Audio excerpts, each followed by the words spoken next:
स्वागत है बच्चों आप सबका ऑनलाइन क्लासेस में। आज ऑनलाइन क्लासेस के सीरीज़ में आज हम क्लास 9 सामाजिक विज्ञान विषय के अंतर्गत जो भारत के हम पढ़ रहे थे भौतिक विभाग, इसके अंतर्गत प्रायद्वीपीय पठार के बारे में चर्चा करेंगे। तो जैसा कि आप देख रहे हैं मैप में, ये पूरा जो दिखाया गया है, ये पूरा जितना भी एरिया है यहाँ से लेकर के ये आप रेंज देख लें प्रायद्वीपीय पठार की, यहाँ से और ये पूरा ये सब क्या है प्रायद्वीपीय पठार के अंतर्गत आता है। अब सबसे पहले प्रश्न ये आता है कि प्रायद्वीप किसे कहते हैं। इंडियन पेनिनसुला जो है इसमें प्रायद्वीपीय पठार कहते हैं। क्यों कहते हैं प्रायद्वीप?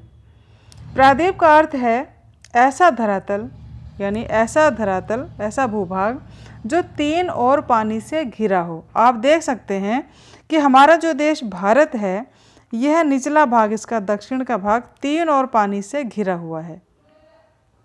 तो एक बात तो क्लियर है, पेनिनसुला है तो इसमें तीन ओर कहाँ है? देखिए ये इंडिया, ये ट्रायंगल शेप में है नीचे, तो तीन ओर पानी से घिरा है। इधर पश्चिम में अरब सागर, वे ऑफ बंगाल और नीचे इंडियन ओशन। इन तीन जलीय भागों से घिरा होने के कारण इसको हम क्या कहेंगे? प्रायद्वीपीय भाग, यानी इंडियन पेनिनसुला। पठार का ऊपरी भाग क्या है? जैसे पठार आप देखिए, इसका ऊपरी भाग कैसा है? चौकोर, और निचला भाग नुकीला है। और यह एक टेबल नुमा होता है। जो पठार हैं, इनका जो शेप मोस्टली आप देखें, पर्वत का ऊपर का जो भाग होता है नुकीला, यानी इसमें शिखर होता है। लेकिन जो पठार हैं, इनका ऊपरी भाग एक टेबल नुमा लगभग चौकोर होता है। तो यह अंतर है पर्वत और पठार में। पर्वतों में शिखर होता है और पठार में शिखर नहीं होता है, ये चौरस होते हैं। ठीक है, तो इतना आपको ये जानकारी थोड़ा सा होनी चाहिए। अब ये जो पठारी भाग है, इसके भी कई भाग हैं। तो सबसे पहले हम देखेंगे मालवा का पठार। ये जो है, ये पूरा देख रहे हैं, ये है हमारा मालवा का पठार। यह पठार तीन राज्यों में फैला है, गुजरात और इधर ये राजस्थान और मध्य प्रदेश। तीन राज्यों में ये जो है, ये हमारा है मालवा का पठार। इसका निर्माण ग्रेनाइट चट्टानों से हुआ है। यह पठार काली मिट्टी से ढका हुआ है। इसकी जो एवरेज हाइट है वह है 500 से 610, यानी एवरेज हाइट कितनी है? 500 से 610 मीटर। और इसकी एक खासियत यह भी है, ये जो मालवा पठार है, इसमें चंबल नदी, इसके जो बीच से चंबल नदी गुजरती है, इसने इस मालवा के पठार के बीच के भाग को प्रभावित किया है। चंबल नदी यमुना में जाकर मिलती है और इस पठार का ये जो पश्चिमी भाग है, यहाँ पर इस पश्चिमी भाग को माही नदी ने प्रभावित किया है।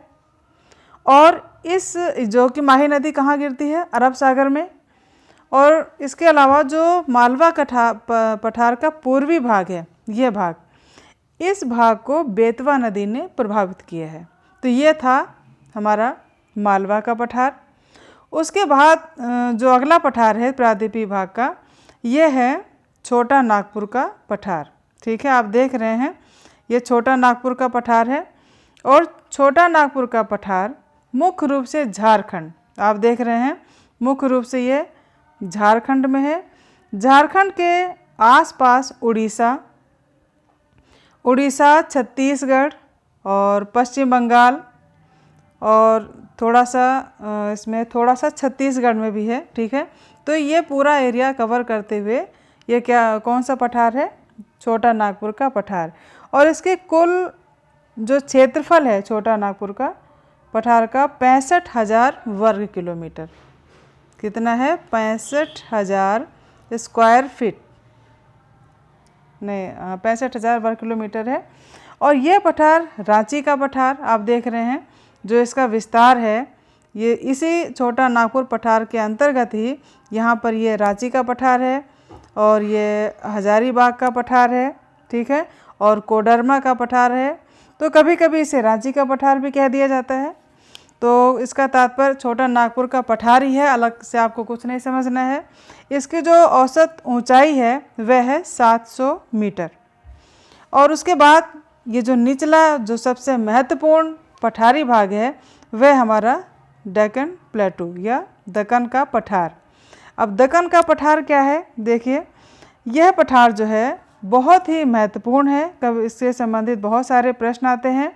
इसकी उत्तर के अधिकांश भाग, यानी इस पठार का उत्तर का अधिकांश भाग जो है आंध्र प्रदेश, कर्नाटक, तमिलनाडु, ठीक है, ये और के अधिकतर भाग इसमें आते हैं। इसकी उत्तरी सीमा विंध्याचल सतपुड़ा से मिलती है। यहाँ अनेक जलप्रपात हैं, ठीक है ना, ये जो पूरा एरिया है दक्कन प्लेटू का, यहाँ कई जलप्रपात हैं जिनसे विद्युत बनाई जाती है। जलप्रपात का मतलब समझते हैं किसी ऊंचे भूखंड से जल का नीचे की ओर गिरना, नीचे गिरते हुए जल से बिजली बनाई जाती है, ये बेसिक जानकारी सबको पता होगा। और इसके अलावा ये जो प्रायद्वीपीय भाग है यहाँ पर खनिजों का भंडार है। यहाँ सोना, तांबा, यूरेनियम, बॉक्साइट, कोयला, मैग्नीज आदि प्रचुर मात्रा में पाया जाता है। और दक्कन के पठार के पश्चिमी हिस्सा ये देखिए, ये जो पश्चिमी भाग है, ठीक है ना, तो पश्चिम का ये जो एरिया है पश्चिमी घाट और ये पूर्वी घाट, ये आपकी इसके बारे में विस्तृत रूप से अगले वीडियो में बताया जाएगा। फिलहाल आप इतना इसको समझें, यानी दक्कन के पठार के पश्चिमी हिस्से को में सह्याद्री पहाड़ी है, सह्याद्री, ठीक है, और इस पश्चिमी घाट को ही सह्याद्री पहाड़ी भी कहते हैं। इसमें कन्फ्यूजन की बात नहीं है, पश्चिमी घाट को सह्याद्री की पहाड़ी भी कहते हैं। और महाबलेश्वर सह्याद्री की प्रमुख चोटी है, ठीक है ना, महाबलेश्वर यहाँ की जो पहाड़ी है ये सर्वाधिक प्रमुख चोटी है। यहाँ से कृष्णा नदी निकलती है। उसके बाद धारवाड़ का पठार जो कर्नाटक है, यहाँ पर धारवाड़ का पठार है। पूछा जाता है धारवाड़ का पठार कहाँ है, तो आंसर होगा कर्नाटक में। दक्षिण के पठार या प्रायद्वीपीय पठार के पूर्वी या पश्चिमी सिरे पर क्रमशः पूर्वी घाट, यानी पूर्वी भाग पे क्या है, यह है पूर्वी घाट, पूर्व दिशा में इधर, और इधर क्या है, ये पश्चिमी घाट है। पूर्वी और पश्चिमी घाट को जो पहाड़ी मिलाती है, इधर से देखिए ये पश्चिमी घाट है, इधर से पूर्वी घाट है, तो यहाँ जो इन दोनों को मिला रही है वह है नीलगिरी की पहाड़ी, ठीक है, नीलगिरी की पहाड़ी। और नीलगिरी पर्वत एक ग्रंथि पर्वत है। ग्रंथि का मतलब जोड़ना, किसको, पूर्वी घाट और पश्चिमी घाट को, ये जोड़ने वाला एक पर्वत है नीलगिरी पर्वत, इसीलिए इसको ग्रंथि पर्वत से भी कहते हैं। और इस पर्वत कौन से, नीलगिरी पर्वत की सर्वोच्च चोटी जो है वो है दोदा बेटा। ये क्वेश्चन आता है कि नीलगिरी पर्वत की सर्वोच्च चोटी का नाम बताइए, तो आंसर क्या होगा, दोदा बेटा। और नीलगिरी में टोडा जनजाति भी रहती है, आपको पता है, नहीं पता है तो आगे जब जनजाति का वीडियो बनाया जाएगा आपको उसके बारे में डिटेल में बताया जाएगा।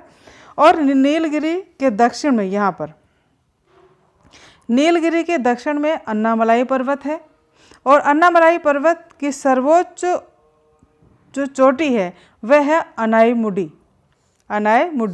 और यह प्रायद्वीपीय भारत की सबसे ऊंची चोटी है। यह भी क्वेश्चन आता है कि प्रायद्वीपीय भारत की सबसे ऊंची चोटी का नाम क्या है, तो आंसर क्या होगा, अनाईमुडी। तो ये था प्रायद्वीपीय भारत के बारे में विस्तृत रूप से चर्चा। आशा है आपको जानकारी पसंद आई होगी। वीडियो अगर आपको अच्छा लगे तो लाइक करें, शेयर करें, और हाँ, चैनल को सब्सक्राइब जरूर कर दें, जिससे कि अगले वीडियो का नोटिफिकेशन आपके पास तुरंत आ जाए।